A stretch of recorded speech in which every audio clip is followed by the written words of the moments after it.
मागील 2 दिवसांपासून पुण्यातील एका धाडसी मुलीने कोरोनामुक्त झालेल्या आपल्या बहिणीच्या स्वागताचा जो व्हिडिओ तयार केला होता तो व्हायरल होत आहे।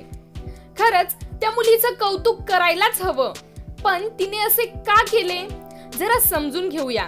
हा व्हिडिओ आपल्या चॅनलच्या माध्यमातून तुमच्यापर्यंत पोहोचविण्याचा एवढाच उद्देश आहे की मला बऱ्याच दिवसांपासून या विषयावर लिहायचं होतं।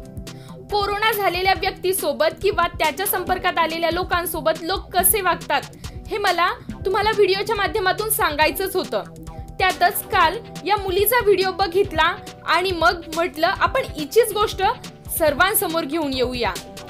बघा, या मुलीचं कौतुक करायला हवं का, तर तिच्या कुटुंबातील 5 सदस्यांना कोरोना झाला होता। एरवी सर्व सोबत असत, पण कोरोनामुळे ते वेगवेगळ्या हॉस्पिटलमध्ये उपचार घेत होते।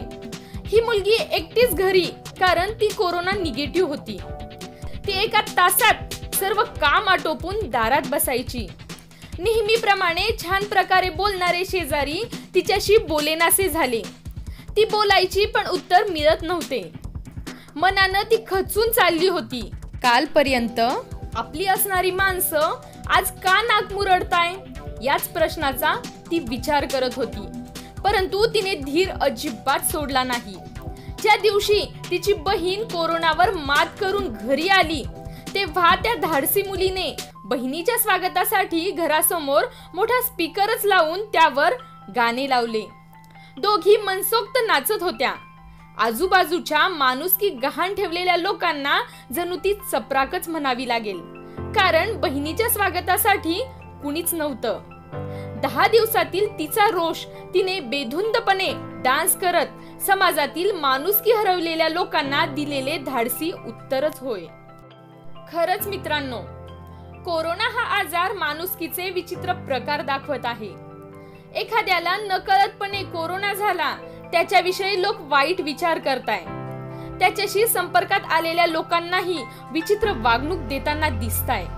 मग प्रश्न पडतो की कालपर्यंत माझ्याशी हसत बोलणारे, सुख दुःख विचारणारे, घरी येणारे माझेच मित्र सहकारी आज असे निष्ठुर का झाले? कोरोनाची भीती मनात ठेवून सहकाऱ्यांशी, मित्रांशी मूर्खपणे वागणाऱ्या लोकांनी लक्षात ठेवावं की वेळ ही प्रत्येकावरच येत असते। आज कोरोना, उद्या दुसरं काही झालं तर तुम्हाला मदत करायला कोणी तयार होणार नाही याची ही जाण असू द्या।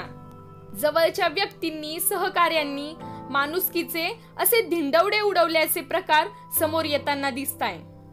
काही लोक तर असे वागत आहे की कोरोना कधी त्यांना होणारच नाही।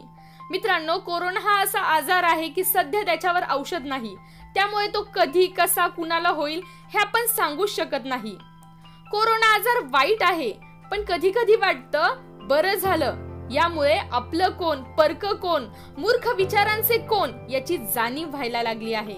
मित्रांनो, कोरोना आजार बरा होतोय, मनात गैरसमजांची भीती अजिबात बाळगू नका। शेजाऱ्याला, सहकार्याला आधार द्या, कारण हाच तुम्ही दाखविलेला आधार उद्या ते तुमच्यासाठी आधार बनून नक्कीच उभे राहतील हीच अपेक्षा। धन्यवाद मित्रांनो। मला अपेक्षा आहे की हा व्हिडिओ बघितल्यानंतर तुम्ही कोरोना झालेल्या आपल्या शेजाऱ्याशी, सहकार्याशी नक्कीच आपुलकीने वागाल, कारण हा आजार तुम्ही त्यांच्याशी आपुलकी दाखवली म्हणजे तुम्हाला होईल किंवा झाला असं अजिबात होणार नाही हे लक्षात ठेवा। कुणालाही तुच्छतेची वागणूक देऊ नका। धन्यवाद मित्रांनो।